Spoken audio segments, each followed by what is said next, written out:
So let's begin today in the name of the Father, and of the Son, and of the Holy Spirit. Amen. Lord Jesus, you teach us how to pray, and you tell us that you desire that we come to you in prayer.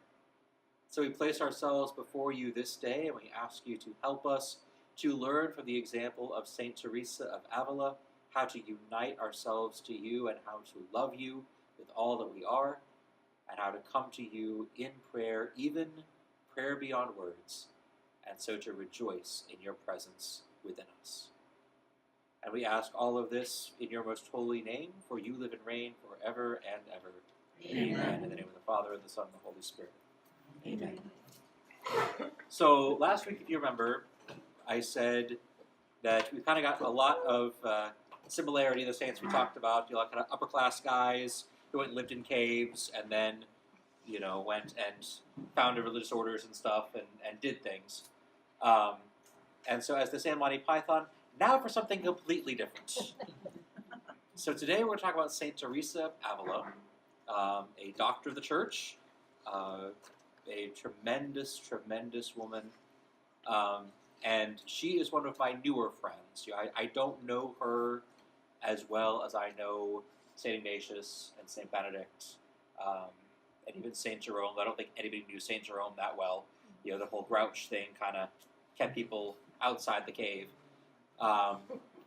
But St. Teresa is a saint who has really attracted my attention as somebody who's really important, and who has something very important to teach us about the spiritual life, for a lot of different reasons.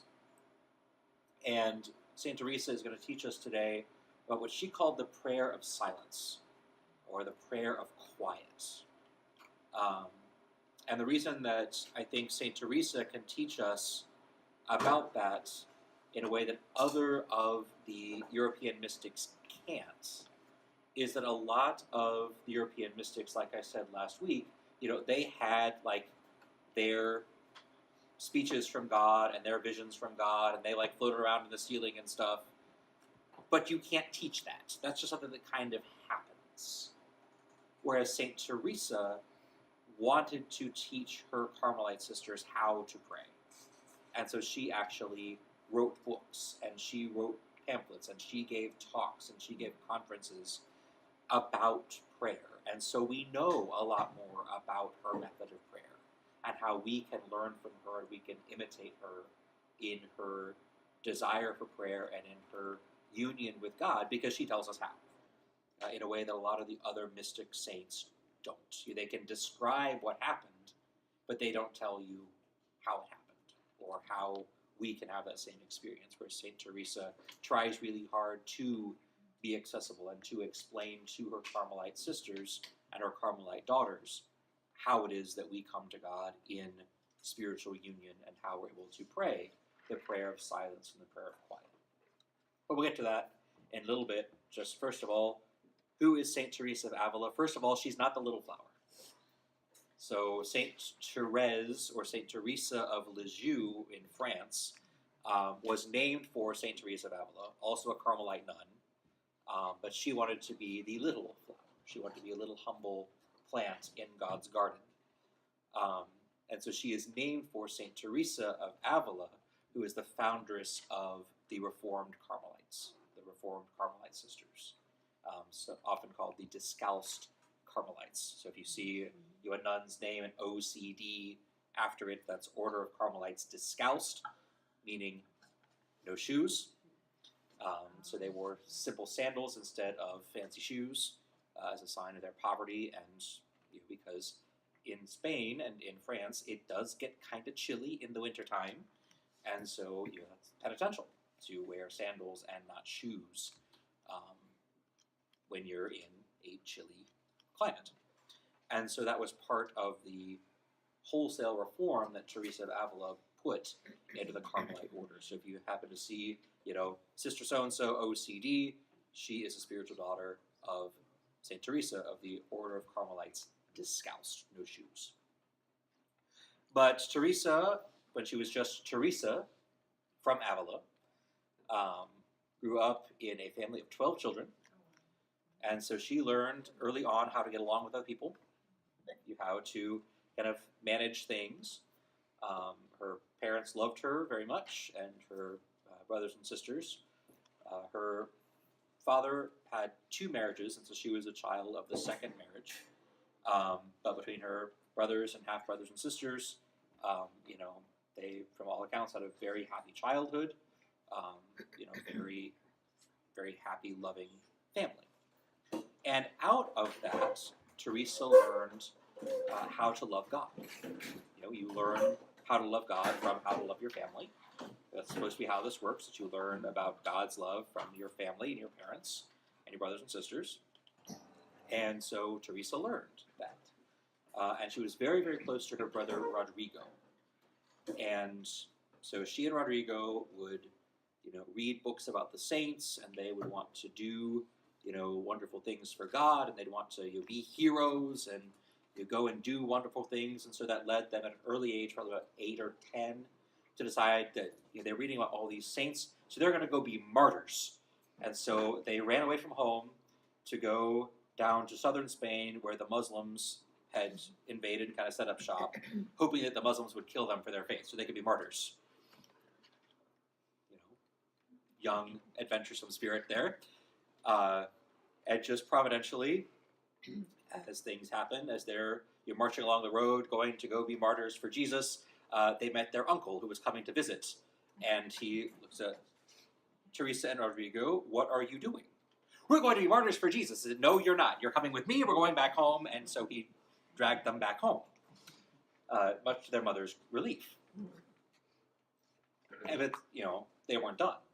Because if they can't be martyrs, then they're going to be hermits. They're going to live like St. Jerome and live in a cave and, be separated and, see, there had to be a cave somewhere. You knew there had to be.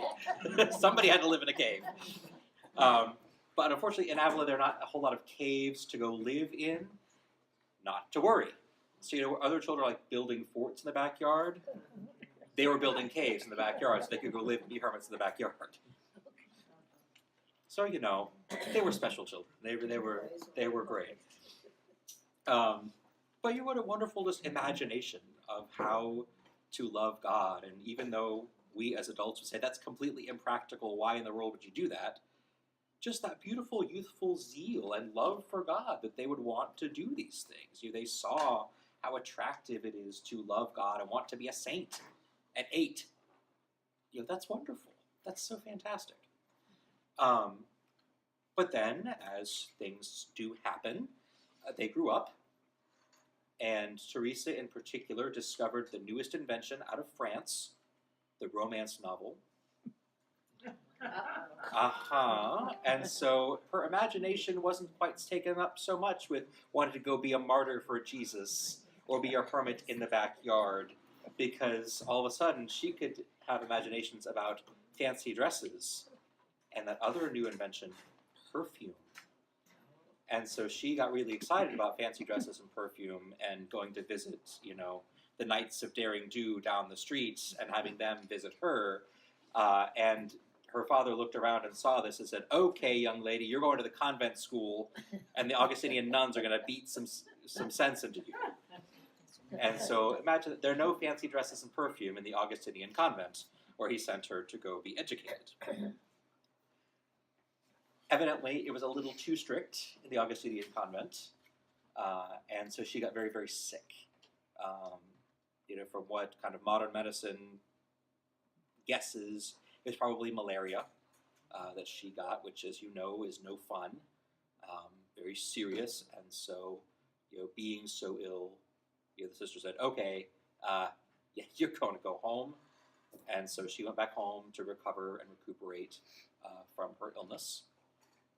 And then, as she, kind of like Ignatius, had a lot of free time on her hands and not a lot to do, she had a couple of romance novels to read, but what fun is a romance novel when you're sick at home and can't put on a fancy dress and go out partying with the fellas down the street? She started to think, well, those nuns were they were really special. They had that, gift of themselves to God that I have since my childhood had this desire to do. So, that might be a good thing to be a nun. I'll think about that, and I might do that. And then she told her father, you know, Daddy, school wasn't really my thing, but I want to go be a nun. And he told her, literally, over my dead body. That's what he said. If you want to be a nun, you have to wait till I'm dead. Teresa, you might have gotten the picture by now. She wasn't so interested in what other people thought. And so, about a week later, she said, you know what? I'm feeling better. I'm going to go be a nun. And so she left. She left home and walked down the road and joined the Carmelite convent down the road. Just because she wanted to. How old was she then? About 15. Oh, wow. Yep. But remember, in this day and age, 15, you were on the cusp of being married off anyway. So this was not particularly unusual as an age to go and start your own life somewhere. Of course, we look at it now, it's like, what in the world? 15, you can't even drive.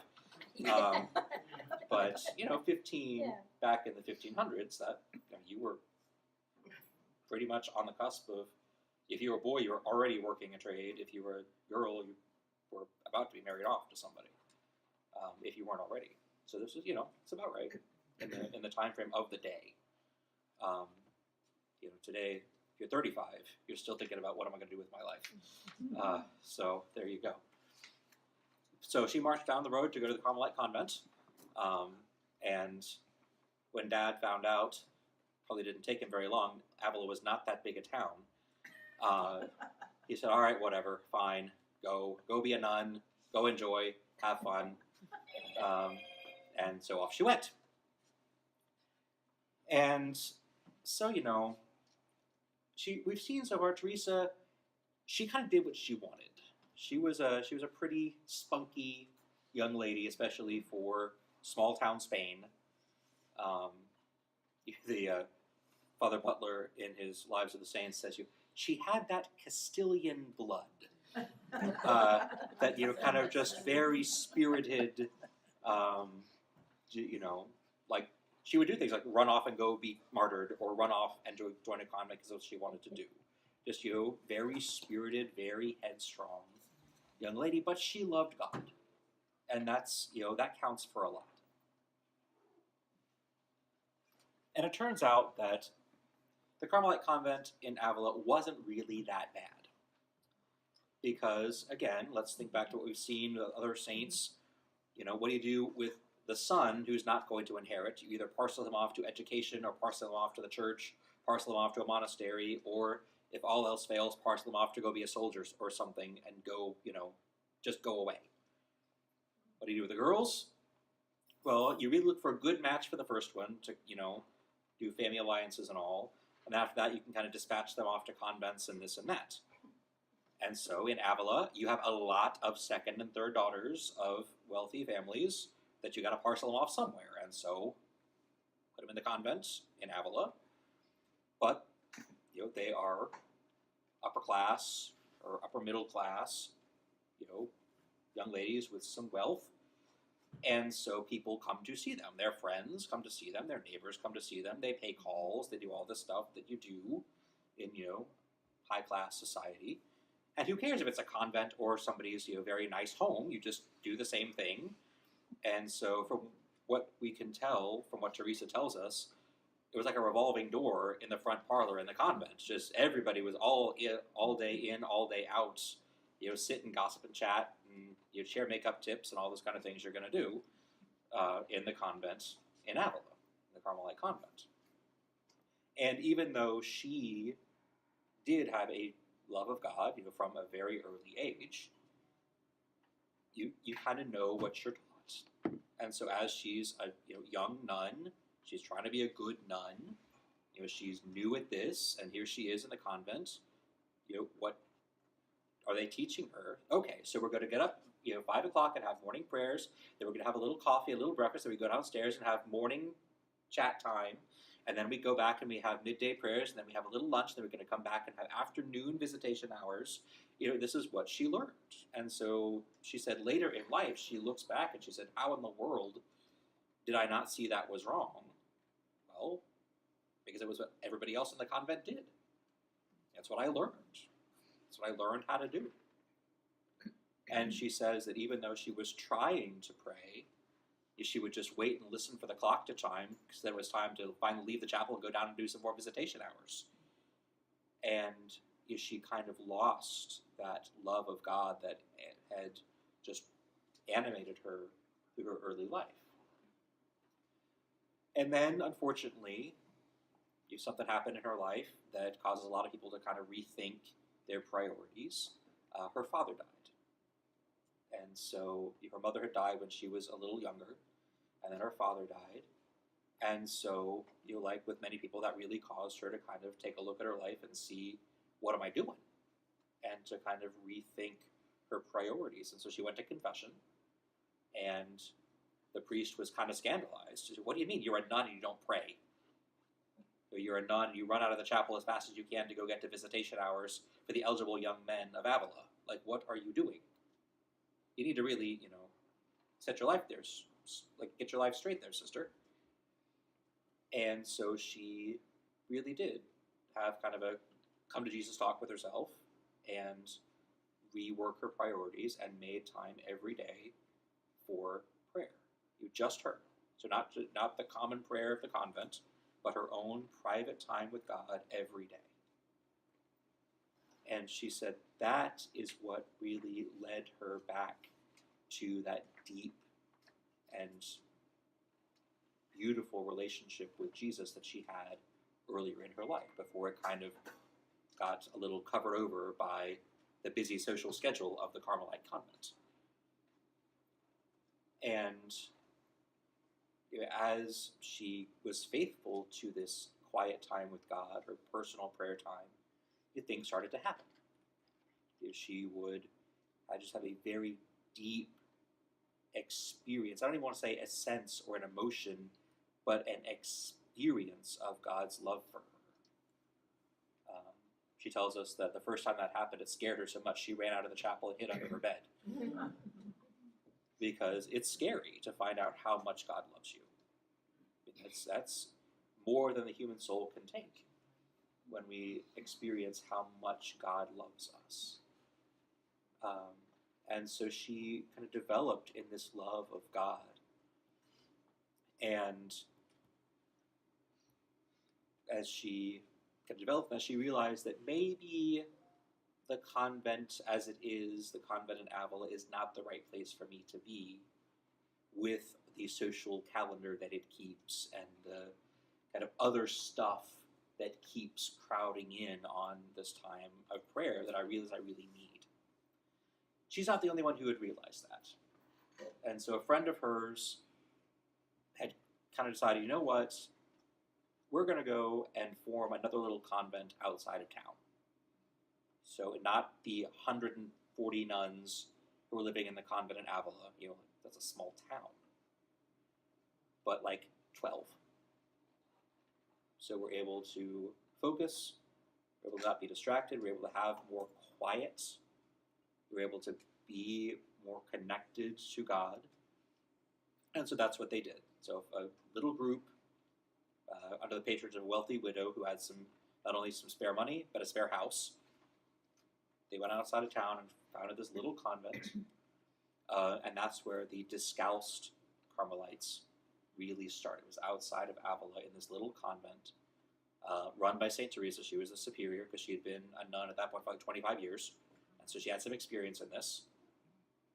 And so they really laid down some foundational principles that in this convent we're going to keep silence as much as possible. Only on feast days we might talk at dinner or something, but most of the time we're going to be silent and be available for God. That we're going to work. We will all have chores, and we're all going to work in the convent. And so they would, spin, they would sew, they would, of course, cook and clean like everybody has to do. Work in the garden, all this kind of stuff. Do actual work. The same kind of principle that St. Benedict had in his monasteries is that you need to keep busy and you need to have something productive to do with your day. Otherwise, just sit and chat and gossip in the parlor. And so silence and work and time for individual prayer as well as communal prayer and simplicity. A poverty and simplicity. So no shoes, the cheapest material habit you could find. They use the cheapest material they could find. Just bare, simple furnishing. Beds in Carmelite convent, the Discalced Carmelites are usually straw. You stuff straw in a sack, and that's your bed. So simple life. Actually, one of their early young ladies who wanted to come and join the convent, Sister Teresa, I'd like to come be part of your convent. Great, come on, we'll see how things go. Can I bring my Bible with me? No. Because that's a personal, private possession, and you can't have it. I'm not sure. I would assume they would have to have a couple anyway. Because, of course, for the daily prayers, you have to have the readings, and the Mass, you have to have the readings and everything. So I would assume they did. But another part of it is, I think, and I'm just supposing here, I wasn't there. My guess is that probably that would have been a sign of stature and status. Because remember, small town, probably many of the young ladies in the convent couldn't read.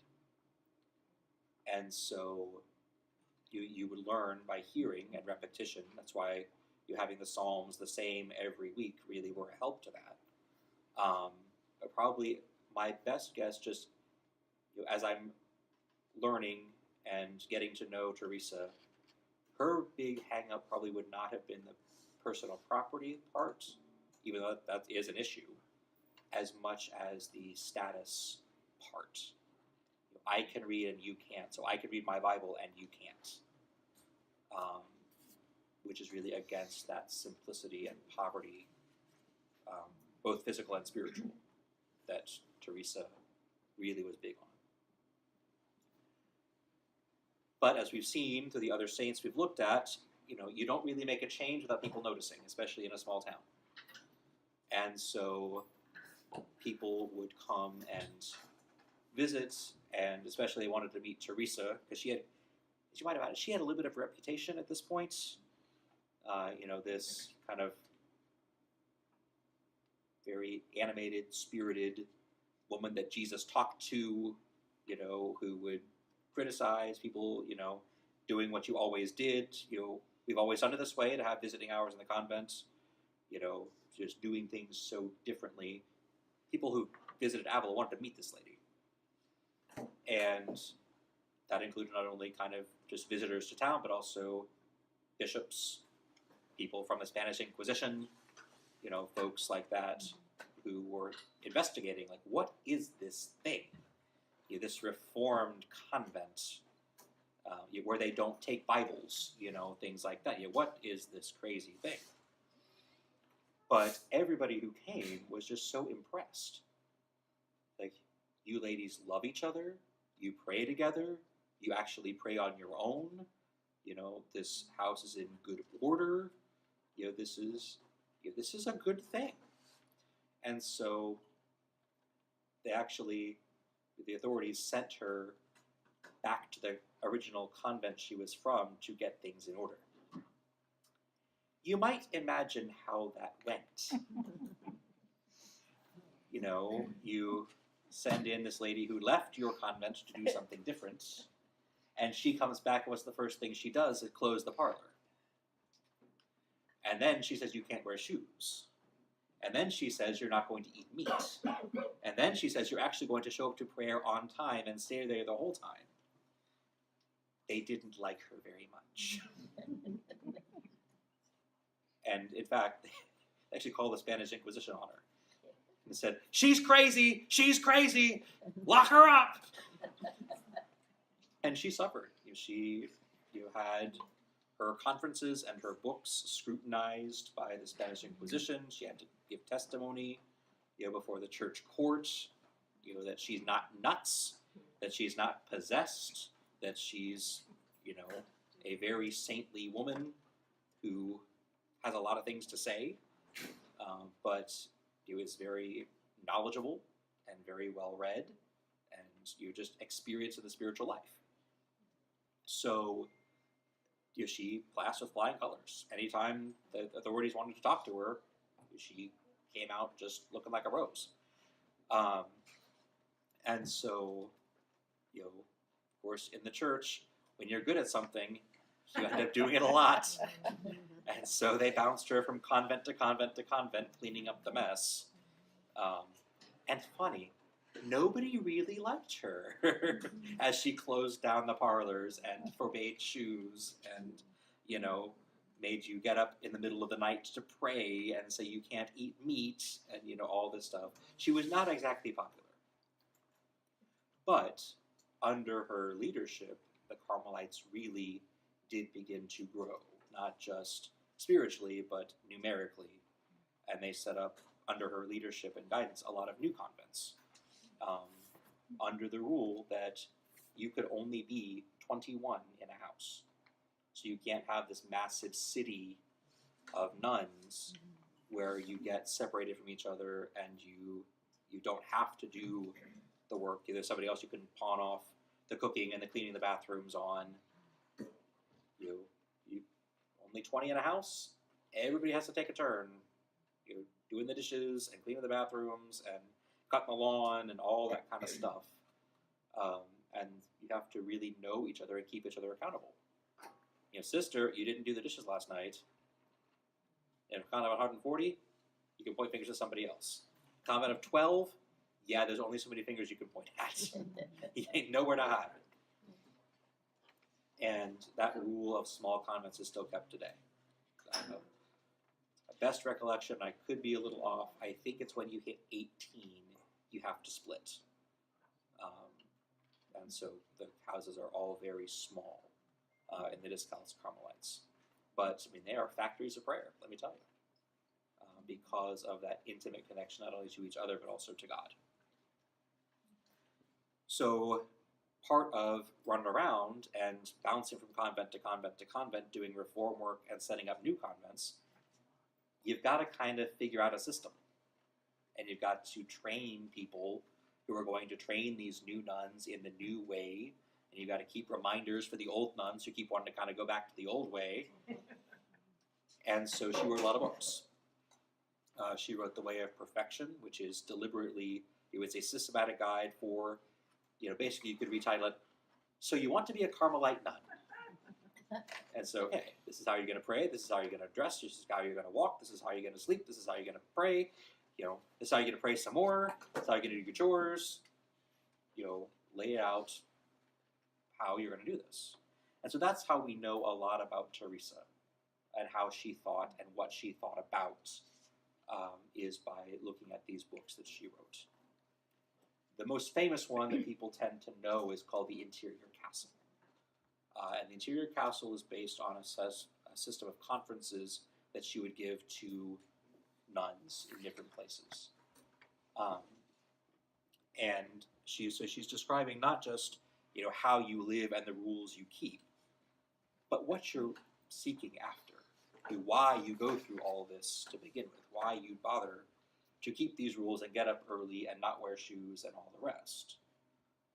So she's describing the spiritual life. And she describes it, imagine that, like a castle. So outside the castle, outside the gates, you see the frogs and the slugs and the snakes and the snails and all the creepy crawly things. People who don't care. They don't want to be inside, they don't care about being inside. Responding to God's love is not important for them, and they're just kind of outside, creeping along. But once you enter the castle, once you go across the drawbridge, you're trying to respond to God's love. And so that quote that you see there on your handout, our soul is like a castle made out of a diamond or clear crystal. You can see it. It reflects light, God's light. And there are many rooms. Just as in heaven, there are many dwelling places. Some above, some below, others to the side. And in the center and the middle is the main dwelling place where the very secret exchanges between God and the soul take place. And so that's what you're trying to get to. You're trying to get to that center part of the soul where God is and where he's trying to draw us toward. And to get there, you have to go through 3 stages. The first thing, you get in the castle wall, you're trying to respond to God's love. You're not just content to be a slug on the wall outside. And so you get into the castle walls, and that is the stage of purification.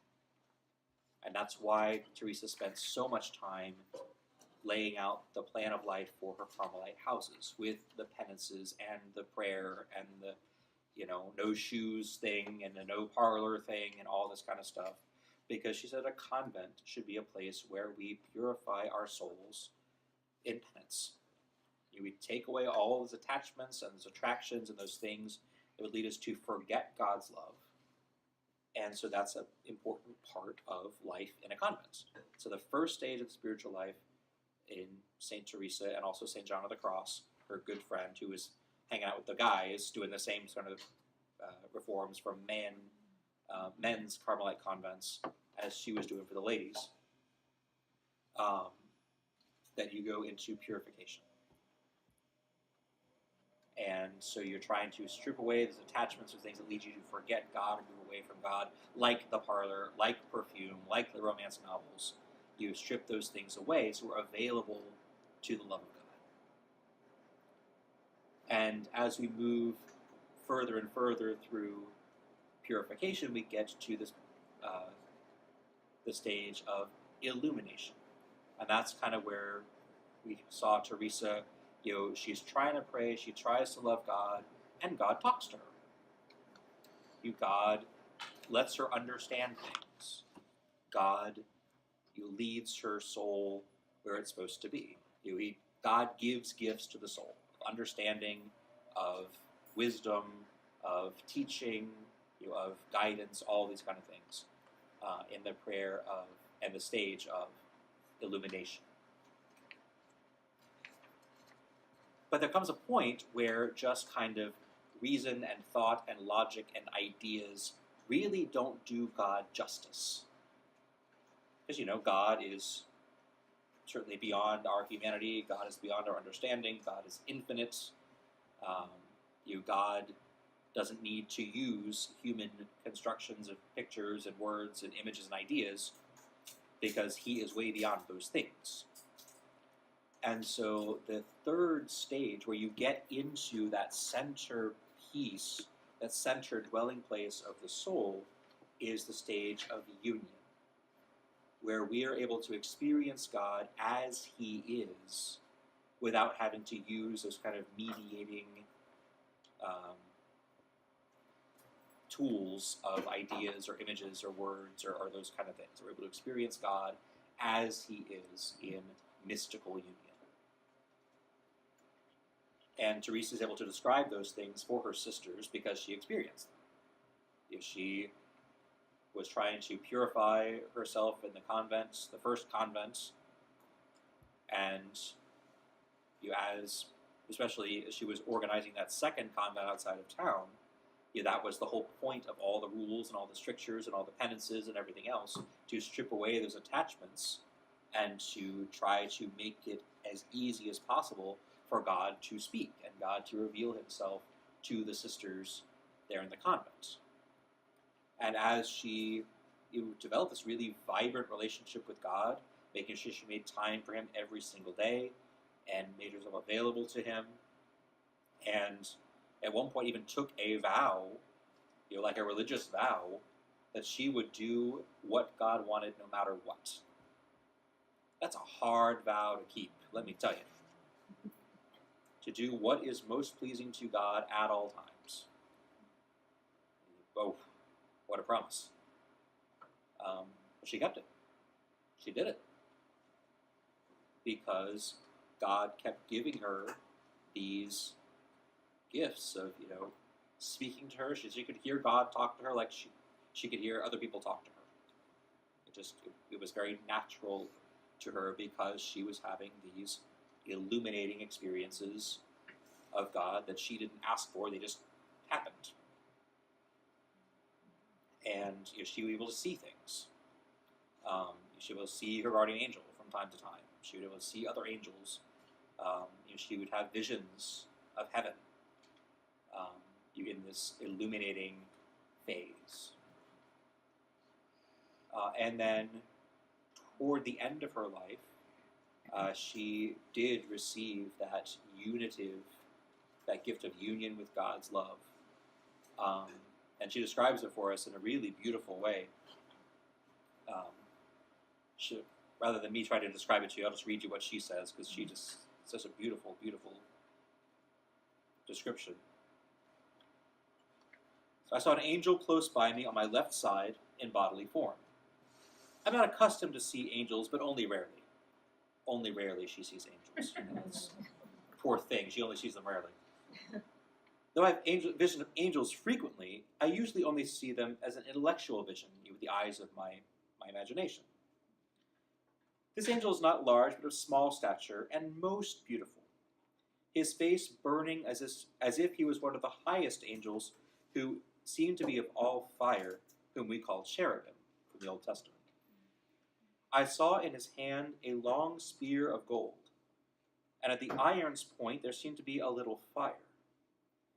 He appeared to me and thrust it into my heart, and to pierce my very, this translation says entrails, my very inward self.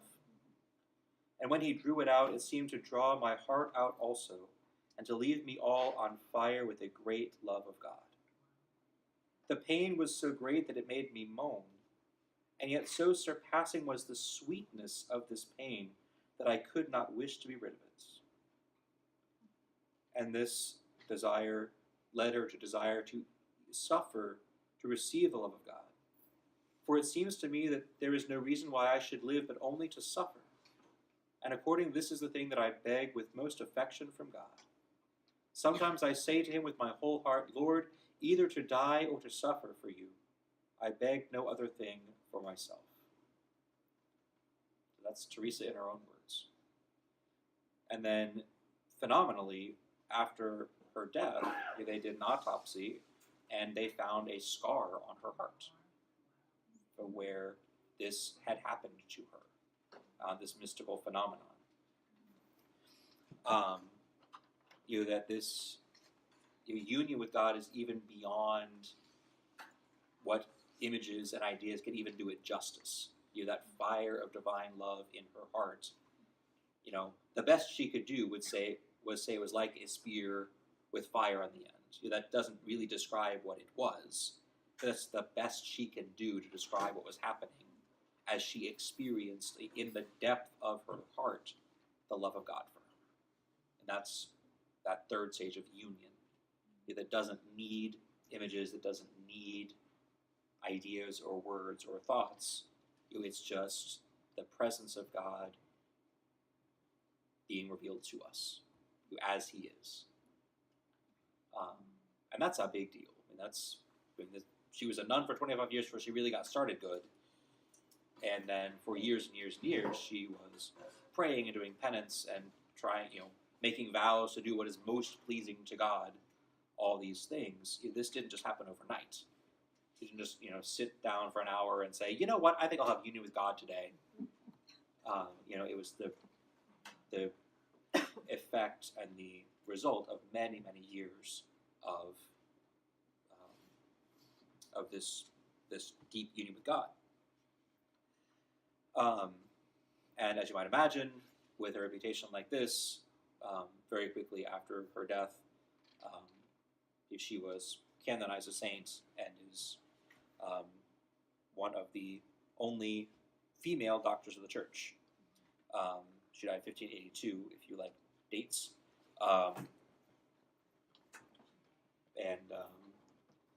That's Teresa of Avila. So this prayer, then, that kind of led her along, she calls it, there are two kinds. There's the prayer of quiet, which is proper to that first stage of purification stage. And then there's the prayer of illumination, which you can't really do. It's one of the things that just kind of happens because you're making yourself available. And there's the prayer of union. which again is not something that we can do. It's something that we make ourselves available to God, and He does it to us, or in us, I think is probably a better way to put it. And so the first one we can do. We can, and that's what she teaches her sisters to do. We can dispose ourselves in the prayer of quiet to be available to God and to try and put away the other things that are in our head, in our mind, in our attention. But by that being available, we open ourselves up to be ready and available for that prayer of illumination where God gives us some bit of wisdom, and the prayer of union where we experience God as He is. And so that's the reason that I gave you that copy from the Screwtape Letters. Because our other kinds of prayer have been very much working with what's already in your mind, or what's already in your soul. So with St. Benedict and the Divine Office, we work with what's already been revealed in the Scriptures to offer that back to God. With St. Jerome Alexio Divina, we kind of sift through the Scriptures to see what attracts our attention. We're looking for a word or phrase or image or idea. We're looking for those things as we pray. With St. Ignatius, we are taking whatever moment in salvation history and coming to God as ourself with all of our own strengths and weaknesses and likes and dislikes and just everything that we are. We're coming to God with all of that stuff, with all of our self, our personality. Whereas in the prayer of quiet, we put all that aside. So we try to put away our thoughts, put away our desires, put away our own personality, to put away all the stuff that is worrying us today. You put all that out of mind to be completely available to whatever God wants to give us, whatever God wants to say to us or show to us or whatever it might happen to be. So a whole different way to do in this kind of prayer. That's why we saved it for last, because it's kind of very different from everything else we've done.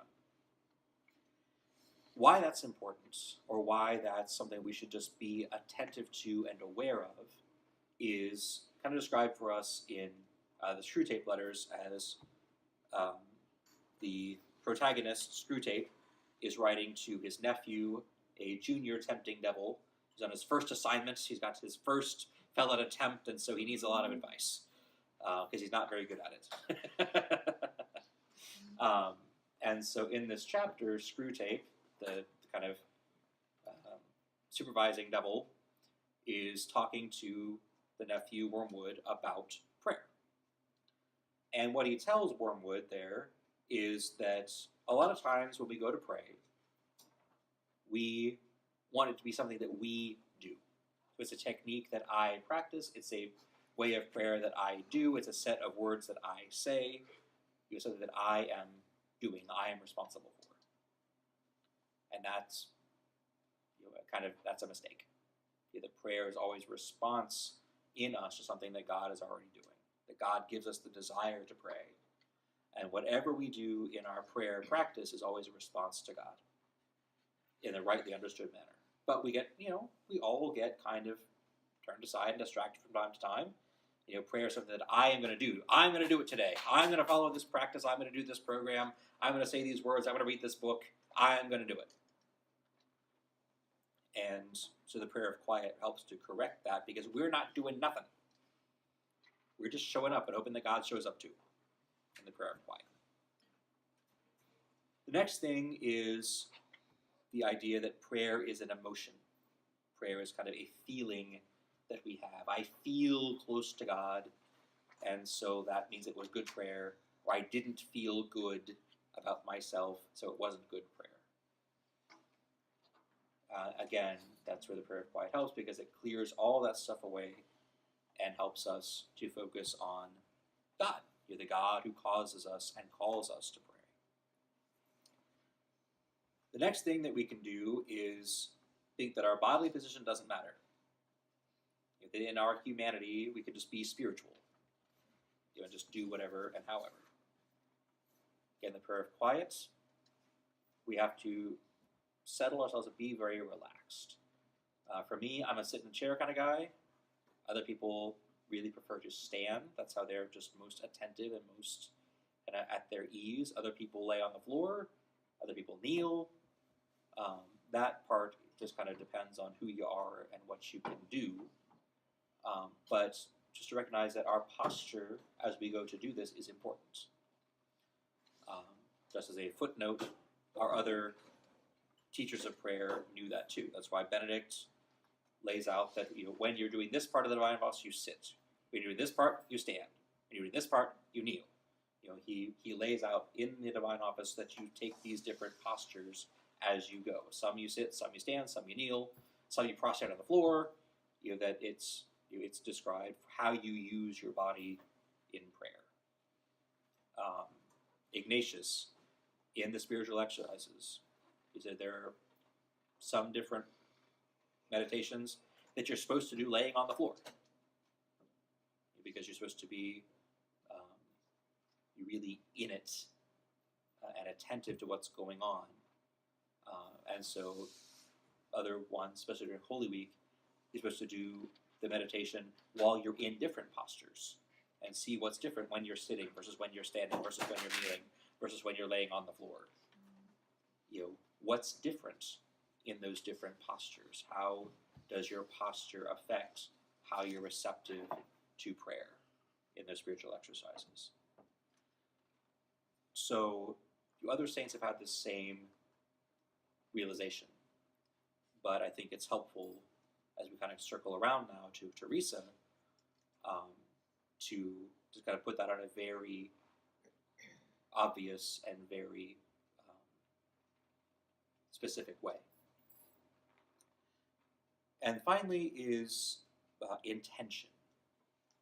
Is this turning back to me, what this prayer is going to do for me, how it's going to help me, what it's going to make me feel, how is this going to change my life, how it's going to make me a better person, or is it going out to God? What direction is this prayer going to? And again, the prayer of quiet really helps with that because we do our very best to take me out of the whole equation and try to just be available for God as He wishes to reveal Himself to us. And with that, to try to move away from images and words and ideas. Those very things that we're looking for in Lectio Divina, that we're working with in an Ignatian meditation, that we're saying out loud in the Divine Office, in the prayer of quiet. This is just a very different way to pray. You really move away from those things. You try not to get hung up on images or memories or concepts, knowing that God is beyond all of those things. That God is not a concept, God is a person. And so to be able to relate to Him in that personal way without having to go through pictures and images and ideas and words. Because we can get hung up on those. We can get hung up on, I only want to talk to God as my best friend. God, the King of the universe, I don't want to talk about that now. Or Jesus suffered on the cross because He loved me. Oh yes, I want to talk about that. I want to think about that one. I want to meditate on that. Jesus, who will be the judge to judge us at the end of time based on our acts, or based on what we've done. No, I don't want to talk about that. Makes me feel bad. No, I don't want to talk about that. And so we can get kind of hung up on what images we prefer, what concepts we like to focus on, and which ones make us uncomfortable, so we don't want to go there. We don't want to pray with that. And that's, again, why the prayer of quiet is so helpful, because we don't look for those things. We're not working with those things. We're trying to keep ourselves quiet and keep ourselves attentive and available for what God wishes to reveal to us, whatever that may be. And so that just very last line there that's in bold and underlined. Once all of his, the his here being the person who's trying to pray, once all of the person's thoughts and images have been flung aside or retained with a full recognition of their merely subjective nature, that they're not an end in themselves, they're just what God has given us to work with. And the person trusts himself to the completely real, external, invisible presence there with him in the room, and never knowable by him as he is known by it. So God knows us inside and out because he is infinite and we are not. Because we are not infinite, we can never know God as he is. We can just experience him. We can just be with him. It's never going to be a relationship of equals, more or less. That I can get God to do what I want him to do for me, or I can just focus on those parts of God that I like. It's never going to be a relationship of equals there. And the prayer of quiet really hammers that home, that we are just making ourselves available to God to do for us in prayer whatever he wants to do, whatever that is. And we just kind of hang out and make ourselves available. That is when, of course, in a devil's mind, screwtape mind, that's the worst thing that could possibly happen. We have actual real prayer. That's a horrible thing. Gosh, oh heavens, no. But of course, if we're trying to pray, that's exactly what we want, is to have that experience of God for us.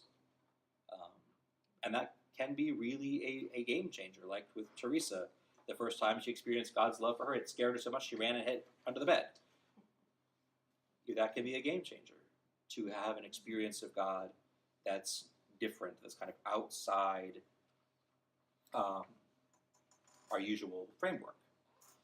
But that's kind of what mystical prayer is. It draws us through the purifying stage, through the illuminative stage, toward closer and closer and closer toward that center of the soul where God is, and we try to have union with him. So far, so good. Making sense, I hope. Okay, so like I said, this is different, something completely different. But some people really do take to it, and they really, really like it. So